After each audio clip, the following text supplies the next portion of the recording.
ఈరోజు తిరుమల తిరుపతి దేవస్థానానికి నేను రాకూడదట, పోకూడదట.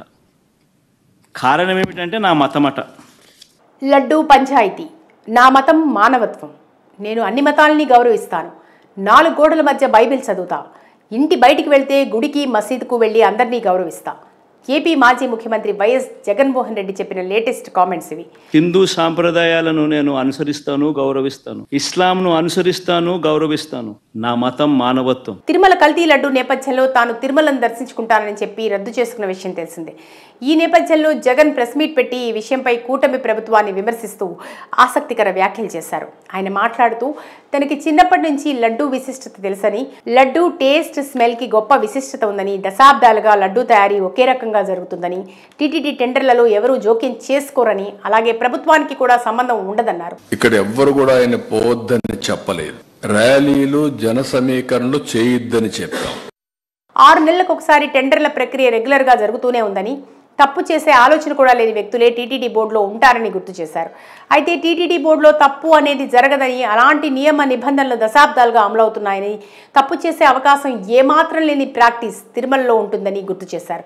ఇక ఈ ప్రపంచంలో ఎక్కడా లేని గొప్ప ప్రక్రియ తిరుమలలో ఉందని, వచ్చిన ప్రతి నెయ్యి ట్యాంకర్కు తిరుపతిలో 3 టెస్టులు చేస్తారని, 2014-19 చంద్రబాబు హయాంలో 14 సార్లు ఇలానే ట్యాంకర్లు వెనక్కి పంపారని జగన్ గుర్తు చేశారు.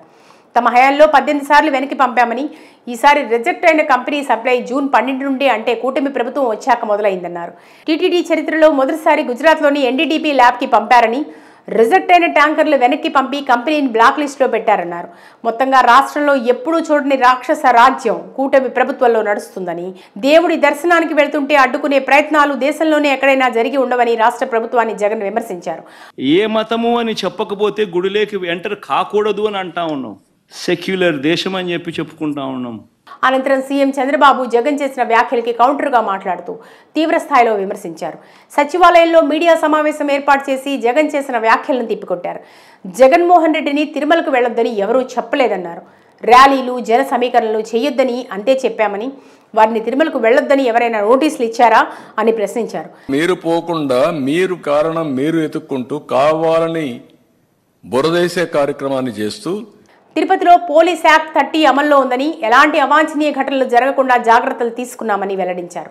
ఇక వేరే మతానికి చెందిన వారైతే సంప్రదాయాలను పాటించాలని, ర్యాలీలు వద్దని మాత్రమే చెప్పామని, కానీ తిరుమలకు వెళ్లొద్దని చెప్పలేదని పేర్కొన్నారు. తిరుమలలో జరిగిన అంశాల మూలంగా భక్తులు ఇప్పుడు ఆందోళనలో ఉన్నారని, ప్రజా జీవితంలో ఉన్న మనం కొన్ని సాంప్రదాయాలు పాటించాలని, దేవుడి ఆచార సాంప్రదాయాల కన్నా ఏ వ్యక్తి గొప్పవారు కాదని, కలియుగ వైకుంఠం తిరుమల హిందువులకు అతిపెద్ద పుణ్యక్షేత్రం అని స్పష్టం చేశారు. హిందువులలో ప్రతి ఒక్కరూ తిరుమల వెళ్లి మొక్కులు చెల్లించుకుంటారని, అక్కడికి వెళ్ళినప్పుడు నియమాలు, ఆచారాలను, ఆగమ శాస్త్రాలను పాటించాలని చంద్రబాబు జగన్ చేసిన వ్యాఖ్యలకు ధీటుగా సమాధానమిచ్చారు. ఉన్న రేట్ అది వాళ్ళ టెండర్లలో వాళ్ళు కోట్ చేసినారు. L1 కింద ఎవడైతే వాళ్ళకి ఇచ్చినారు. ఏం తప్పు జరుగుతూ ఉంది?